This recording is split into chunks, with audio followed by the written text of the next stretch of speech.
शेतकरी मित्रांनो नमस्कार। लागणीसोबत खोडवा पिकामध्ये देखील एक चांगलं उत्पादन देण्याची क्षमता आहे, पण बरेच शेतकरी खोडव्याकडे त्या नजरेने पाहत नाहीत। बऱ्याच भागामध्ये आम्ही फिरत असताना बघतो की लागण झाल्यानंतरच ऊस काढून टाकला जातो, खोडव्याचं उत्पादन घेतलं जात नाही।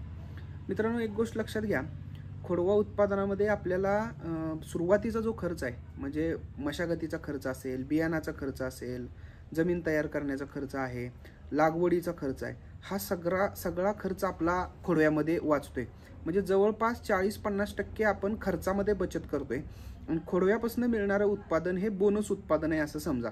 म्हणजे आपण एकदा लागण केली, लागणीतनं आपल्याला उत्पादन मिळालं आणि परत आपण तीच लागण ठेवून त्याच्यापासून खोडवा काढणार आहे, तर ते मिळणारं उत्पादन बोनसमध्ये आहे। यासाठी आता सगळीकडे कारखाने चालू झालेत। प्रत्येक शेतकरी मित्रांनो खोडव्याचं योग्य रीतीनं व्यवस्थापन करणं गरजेचं आहे। खोडव्याचं जर चांगल्या पद्धतीने आपण व्यवस्थापन केलं तर 12 महिन्यामध्ये 70 ते 80 टनापर्यंत उत्पादन देण्याची क्षमता या खोडवा पिकामध्ये। आता खोडवा पिकाचं व्यवस्थापन नेमकं कसं करायचं आहे तर याबाबत आपण थोडक्यात आज माहिती पाहणार आहोत। नमस्कार, मी डॉक्टर अंकुश जालिंदर चोरमुले, CEO गन्ना master agro industries private limited. आपण गन्ना मास्टरच्या माध्यमातून शेतकऱ्यांमध्ये जागरूकता निर्माण व्हावी, तंत्रज्ञान वेगवेगळं तंत्रज्ञान शेतकऱ्यांपर्यंत पोहोचावं यासाठी नवनवीन व्हिडिओ करत असतो। सध्या खोडव्याचा हंगाम आहे आणि खोडव्याचं व्यवस्थापन कसं करायला पाहिजे, कसं केलं पाहिजे, तर याबाबत आज आपण थोडक्यात माहिती बघतोय। मित्रांनो, ज्यावेळेला आपला ऊस कारखान्याला हार्वेस्टिंग होतो त्यानंतर आपल्याला सुरुवातीच्या एक 20-25 दिवसामध्ये सुरुवातीला खोडव्याचं थोडं नियोजन करणं गरजेचं आहे। आता ह्याच्यामध्ये काय महत्त्वाचं आहे, ह्याच्यामध्ये काही महत्त्वाचे 4-5 मुद्दे आहेत ते आपण लक्षात घेतले पाहिजेत। एक म्हणजे पहिला पाचटाचं व्यवस्थापन, खोडक्या आपण व्यवस्थित छाटून घेतल्या पाहिजेत। तिसरी गोष्ट म्हणजे बगला मारल्या पाहिजेत। जे पाचट आपण ठेवले ते कुजवण्यासाठी त्याच्यावर काही रासायनिक खते किंवा जे कंपोस्ट कल्चर मिळते त्याचा वापर केला पाहिजे। जे आपण बगला चिरतोय त्या बगला चिरलेल्या आहेत त्याच्यामध्ये रासायनिक खतांचा पहिला डोस देणं गरजेचं आहे।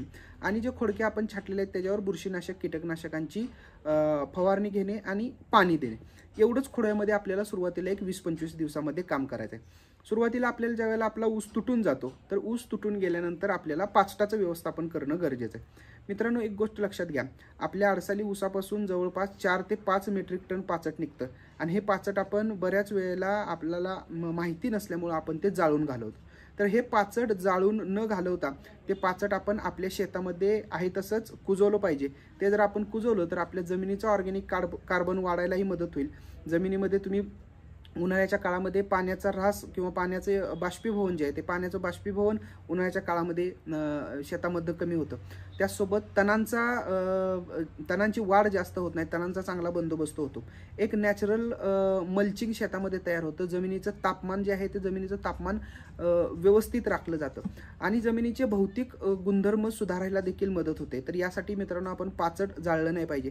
काय करायचं आहे, ऊस गेल्यानंतर पाचट शेताच्या सगळ्या बाजूनं शेतामध्ये थोडं दाबून त्याच्यामध्ये मग पाचट कुट्टीची मशीन चालवायची।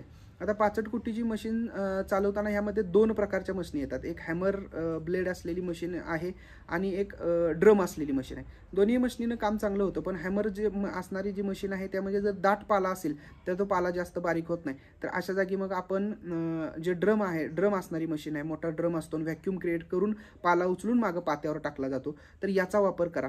शेतामध्ये हे तुम्ही एकदा चालवून पाचट कुट्टी मशीन एकदा चालवून घ्या, पाचट बारीक कुट्टी होतं आणि पाचट बारीक कुट्टी झाल्यानंतर ऊसाच्या जे भोंडे आहेत ते भोंडे मोकळे करा। ते पाचट दोन्ही सरीमध्ये आपण दाबून घेतलं पाहिजे, भोंडे मोकळे करायचे। भोंडे मोकळे केल्यानंतर आपल्याला सगळ्यात महत्त्वाचं जे काम करायचं आहे ते खोडकी थासलणीचं काम करायचं आहे। आता खोडकी थासलणी कशासाठी महत्त्वाची आहे, ज्या वेळेला मजूर तोडतात तर त्यावेळेला वर 1-1, 2-2 कांड्या शेतामध्ये आहे तशाच राहिलेल्या, एखादी कांडी 2 कांड्या अशा वरच्या राहिलेल्या असतात ऊस पडल्यामुळं। तर त्याच्यामध्ये आपल्याला हे जर खोडक्या आपण जमिनीबरोबर जमिनीलगत जर कट करून घेतल्या तर तुम्हाला खोडवं चांगलं फुटायला मदत होते। खालनं मातीतनं येणारे कोंब चांगले जाड येतात आणि ज्यावेळेला खोडवं कांडी धारण करतं त्यावेळेला खोडवं पडण्याचं प्रमाण खूप कमी होतं, खोडकी जर व्यवस्थित छाटून घेतली तर. तुम्ही आहे तसेच जर खोडकी ठेवली तर वरच्या बाजूने आलेले फुटवे वरच्या वर वाढतात आणि त्याच्यापासून तयार झालेली ऊस हे कुमकुवत होतात आणि पावसाच्या काळामध्ये, वाऱ्याच्या काळामध्ये हे ऊस पडून जातात. तर ह्याच्यासाठी आपल्याला खोडकी जमिनीबरोबर थासून घेणं गरजेचं आहे. तुम्हाला इथं व्हिडिओमध्ये एक फोटोमध्ये एक अवजार दिसतंय, त्याला आपण कुदळ म्हणतो आम्ही आमच्या भाषेत. तर अशा कुदळी तयार घेऊन कुदळीच्या साहाय्यानं तुम्ही खोडकी थासून घेऊ शकताय. दुसरी गोष्ट, आता ट्रॅक्टरवर चालणारी अवजारे सध्या उपलब्ध आहेत. तर ते ट्रॅक्टरवर चालणारी अवजारे भिंगरी म्हणतात त्याला. तर ते चालवून जरी आपण घेतलं तरी एकाच वेळेला आपली 2 कामं होतात. तर त्याच्यामध्ये काय होतं, खोडकी थासली जातात, त्यासोबत बगला देखील चिरल्या जातात. तर ही दोन्ही कामं तुम्ही एकाच वेळेला करून घेऊ शकताय. आता आपल्याला सगळ्यात महत्त्वाचा एक गोष्ट करायची आहे की ऊसामध्ये बगला चिरायचं काम करायचं. म्हणजे बगला चिरायचं म्हणजे काय, तुमचा जो भोंडा आहे त्या तो भोंड्याच्या दोन्ही बाजू कट करून बैलचलित किंवा ट्रॅक्टर चलित अवजाराच्या साहाय्यानं ते पाचटावर पडलं पाहिजे. तर ह्याच्यासाठी आपल्याला बैलाद्वारे चालणारी नांगरी तुम्ही वापरली तर चालते किंवा ट्रॅक्टर ड्रॉन इम्प्लिमेंट पण आहे, तर त्याचा वापर करून दोन्ही बाजूनं बगला चिरून घ्या. आता बगला चिरण्याचा फायदा काय आहे, ऊस हे पीक आपल्या शेतामध्ये 14, 15, 16 महिने उभं असतं आणि ज्या जुन्या मुळ्या आहेत त्या जुन्या मुळ्या जर एकदा तुटून गेल्या तर नवीन मुळे येण्यास आपल्याला चांगली मदत होते. तर ह्याच्यासाठी आपण काय केलं पाहिजे, या बगला चिरून माती त्या पाचटावर टाकली पाहिजे. तत्पूर्वी आपल्याला पाचट कुजवण्यासाठी आपण एकरी 2 बॅग युरिया आणि 2 बॅग सिंगल सुपर फॉस्फेट जर त्या पाचटावर टाकलं आणि कंपोस्ट कल्चर जे मिळतं, म्हणजे पाचट कुजवणाऱ्या जीवाणूंचं कल्चर जे मिळतं, ते एकरी 4 किलो शेणखतात किंवा चांगल्या गांडूळ खतात मिक्स करून टाकलं आणि नंतर मग बगला चिरल्या तर ते आपलं पाचट कुजायला देखील आपल्याला मदत होणार आहे. तर ह्या पद्धतीनं मित्रांनो आपल्याला खोडव्याचं नियोजन करायचं आहे. नंतर आपल्याला ज्यावेळेला आपण बगला चिरतोय, बगला चिरून आपण माती ते पूर्ण जर पाचटावर दोन्ही बाजूनं पडली तर हे पाचट तुम्ही पुढे 70-80 दिवसामध्ये नक्कीच कुजायला मदत होते. तर आता आपल्याला ह्याच्यामध्ये रासायनिक खतांचे डोस देणं गरजेचं आहे. रासायनिक खतांचे डोस ज्या बाजूनं आपण बगला चिरलेले आहेत तर त्या बाजूनं आपल्याला रासायनिक खतांचा डोस टाकायचा आहे. आता मी हे जे डोस सांगतोय ते स्टँडर्ड डोस आहेत. जमिनीच्या प्रकारानुसार यामध्ये बदल होऊ शकतात. आपल्या जमिनीच्या प्रकारानुसार यामध्ये NPK मध्ये आपणास बदल करणं गरजेचं आहे. तर आता आपल्याला रासायनिक खतांच्या डोसेसमध्ये पहिला डोस कुठला द्यायचा आहे, पहिला डोसमध्ये 100 किलो DAP, 100 किलो युरिया आणि 50 किलो सिंगल सुपर फॉस्फेट, म्हणजे 2 बॅग DAP, 2 बॅग युरिया आणि 1 बॅग पोटॅश असं बगला चिरले त्यात एका बाजूनं द्यायचं. आणि दुसऱ्या बाजूनं आपल्याला मायक्रोन्यूट्रिएंटची मात्रा चांगली भट्टी लावून जो आपला कॉम्बी पॅक मिळतो 56 किलोचा, तर तो जरी घेतला तरी चालतो. किंवा जर सिंगल आपण घेणार असाल तर त्याच्यामध्ये zinc sulphate 10 kilo, ferrous sulphate 10 kilo, manganese 5 kilo, magnesium sulphate आपल्याला 25 किलो घ्यायचा आहे, बोरॉन 3 किलो, गंधक 10 किलो आणि सिलिकॉन पावडर 80 किलो अशी घेऊन एक 200-250 किलो शेणखतामध्ये हे मिक्स करायचे, 8 दिवस भट्टी लावून ठेवायची आणि भोंड्याच्या दुसऱ्या बाजून टाकायची. म्हणजे एका बाजूने NPK आणि एका बाजूनं हे मायक्रोन्यूट्रिएंट टाकायचं.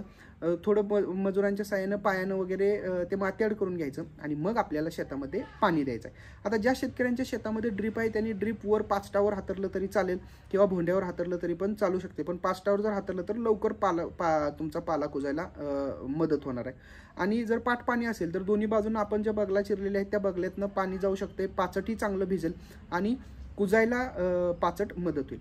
आपल्याला फक्त सुरुवातीच्या काळामध्ये एक 10-12 दिवसामध्ये ह्या सगळ्या गोष्टी पूर्ण करून घ्यायच्या आहेत. जमीन जर ओली असेल तर लगेच शेताला पाणी देऊ नका. पाणी तुडुंब भरून खोडव्याला अजिबात पाजू नका. खोडव्याला पाणी गरजेनुसार द्या. सुरुवातीच्या काळात थोडा जर ताण दिला तुम्ही खोडव्याला तर नक्कीच तुम्हाला तुमच्या खोडवं तुम्हाला चांगलं फुटेल. तर ह्या सुरुवातीला 1-2 गोष्टी करायच्यात. मग अशी बोलण्याच्या ओघात मी एक गोष्ट सांगायची तुम्हाला राहून गेले की ज्यावेळेला आपण खोडकी जमिनीबरोबर थासलून घेतोय तर त्याच्यावर आपल्याला बुरशीनाशक आणि कीटकनाशकांची एक फवारणी घेणं गरजेचं आहे. तर त्याच्यामध्ये आपण कार्बन डायझिम आणि क्लोरोफायरिफॉस ही जे कीटकनाशक आणि बुरशीनाशक आहेत तर याचा वापर करायचा आहे. क्लोरोफायरिफॉस 2 मिली आणि कार्बन डायझिम जे आहे ते 2 ग्रॅम प्रति लिटर पाण्यात मिसळून जर खोडक्यावर आपण फवारणी घेतली तर किडींचा आणि रोगांचा प्रादुर्भाव होत नाही. आता सगळ्यात महत्त्वाचा मुद्दा आहे की खोडव्यामध्ये पण आपलं गन्ना मास्टरचं किट आपण वापरू शकतोय. गन्ना मास्टरच्या किटचे खोडव्यात तुम्हाला एकदम अप्रतिम रिझल्ट मिळतात. तुम्ही माझा मागच्या वर्षीचा खोडवा पाहिला असेल, काही दुर्घटनेमुळे तो जळून गेला, पण सुरुवातीच्या काळापासून जर नियोजन केलं तर तो खोडवा अति सुंदर तुम्हाला येतो, फुटवा चांगला होतो खोडवा व्यवस्थित विरळणी करून घेतली तर तुम्हाला उत्पादन देखील 75-80 टनाच्या घरामध्ये मिळू शकतं. आता गन्ना मास्टरचं आपलं किट कसं वापरायचं ह्याच्यामध्ये, गन्ना मास्टरचं किट आपल्याला ज्यावेळेला आपण पहिलं पाणी देतो आणि चालायला यायला लागतं, म्हणजे दुसऱ्या तिसऱ्या दिवशी लगेच तुम्ही 5 राऊंड चालू शकताय, तर गन्ना मास्टरच्या किटची आपल्याला पहिली आळवणी करायची आहे. ह्याच्यामध्ये तुमचा भोंडा पूर्णपणे जर गरवत असेल, पूर्णपणे भिजत असेल, तर ही आळवणी जी आहे तर ती पूर्णपणे तुम्ही भोंड्यावर घाला. काही शेतकऱ्यांचा सरी खोल असल्यामुळे भोंडा जर गरवला नाही, तर जिथं आपण तुम्ही बगला मारल्यात त्या बगला मारलेल्या दोन्ही बाजूने तुम्ही आळवणी घाला. ही पहिली आळवणी पाणी दिल्यानंतर दुसऱ्या तिसऱ्या दिवशी द्यायची आहे आणि परत 10 ते 15 दिवसाच्या अंतराने आपल्याला दुसरी आळवणी द्यायची. खोडव्यामध्ये 40 ते 45 दिवसाच्या दरम्यान तुम्ही बोनसचा स्प्रे घेऊ शकताय जिथं तुम्हाला फुटवा कमी वाटतोय. जर फुटवा व्यवस्थित वाटत असेल, खोडवं चांगलं फुटून आले असं वाटत असेल, तर बोनसचा स्प्रे तुम्ही गॅप दिला तरी चालेल. नंतरचे जे आपले 2 स्प्रे आहेत त्याच्यामध्ये पहिला स्प्रे येतो तो ग्रोथचा येतो आणि दुसरा स्प्रे जो आहे तो ग्रोथ आणि स्पीडचा. तर ह्याच्यामध्ये एक 50 दिवसाच्या अंतराने आणि 60-65 दिवसाच्या अंतराने असं 2 स्प्रे आपण घेऊ शकतो. गन्ना मास्टर किट म्हणजे काय, त्याचे फायदे काय, त्याच्यामध्ये घटक काय आहेत, त्याच्यामध्ये औषधं कुठली येतात हे तुम्हाला पाहायचं असेल तर इथं आय बटनमध्ये तुम्हाला लिंक दिलेली आहे व्हिडिओची, तर त्या लिंकवर जाऊन तुम्ही व्हिडिओ पाहू शकता. त्या व्हिडिओमध्ये तुम्हाला डिटेल गन्ना मास्टर किटच्या बाबत तुम्हाला माहिती मिळेल. ते किट कुठं उपलब्ध आहे त्याची देखील तुम्हाला माहिती मिळेल. हे खोडव्याचं व्यवस्थापन आपलं सुरुवातीच्या काळातलं झालं. खोडव्यामध्ये एकूण 3 रासायनिक खतांचे डोस देणं गरजेचं आहे. नंतर 45 दिवसाने खोडव्यामध्ये आपल्याला रासायनिक खतांचा डोस द्यायचा आहे. त्याच्यामध्ये 100 किलो म्हणजे 2 बॅग 12-32-16, 2 बॅग युरिया आणि 1 बॅग पोटॅश अशा 45 दिवसानं चर मारून जिथं आपण बगला चिल्ल्यात तिथल्या बाजूनं चर मारून हा खतांचा डोस द्यायचा आहे. आणि नंतर 90 दिवसांनी तिसरा डोस टाकून आपल्याला त्यावेळेला भरणी करायची आहे. म्हणजे या वेळेपर्यंत आपल्या खोडव्याचं पाचट पूर्णपणे कुजून जातं आणि आपण शेतामध्ये पॉवर टिलर चालू शकतो. मग त्यावेळेला काय आपल्याला वापरायचं, 1 bag DAP, 2 bag urea, 1 bag ammonium sulphate आणि 1 बॅग पोटॅश असा आपल्याला खोडव्यासाठी डोस द्यायचा. हा डोस आम्ही गन्ना मास्टर तंत्रज्ञानाअंतर्गत आमच्या स्वतःच्या अनुभवावरून बनवलेत. तुम्हाला तुमच्या जमिनीच्या प्रकारानुसार वेगवेगळे डोसेस द्यावे लागते.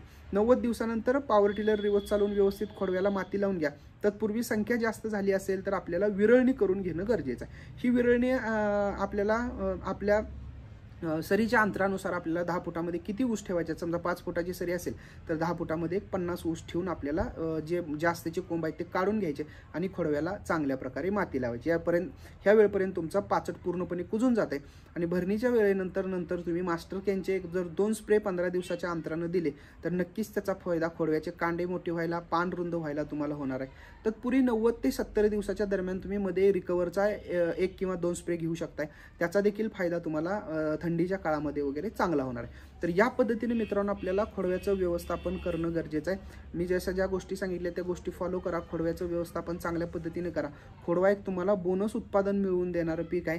ह्या पिकाकडे एक डोळसपणे बघा, त्याचं नियोजन व्यवस्थित करा. बरेच शेतकरी एका जागी फसतात की खोडव्यामध्ये संख्या नियोजन शेतकऱ्यांना जमत नाही. बऱ्याच वेळेला खोडव्यामध्ये शेतकऱ्यांना जाडी येत नाही, शेतकऱ्यांना वाटतं खोडव्याचं उत्पादन येत नाही. हे कशामुळे होते तर जास्त संख्या ठेवल्यामुळं. त्यामुळं संख्या नियोजन चांगलं करण्याचा प्रयत्न करा. नक्कीच खोडव्यामध्ये तुम्ही एकरी 70 ते 80 टनाच्या घरामध्ये उत्पादन घेऊ शकाल असा मला विश्वास आहे.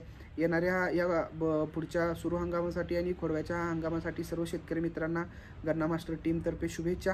आपल्याला जर काही शेतीविषयक माहिती पाहिजे असेल तर इथं खाली जो नंबर दिसतोय त्या नंबरवर तुम्ही कॉन्टॅक्ट करा, तुम्हाला सर्व माहिती मिळेल. मगाशी आय बटनमध्ये तुम्हाला गन्ना मास्टर किटच्या बाबतीतली लिंक दिली आहे, तिथेही जाऊन व्हिडिओ पहा. त्याबद्दलही तुम्हाला किटच्या बाबत सर्व माहिती मिळेल. धन्यवाद.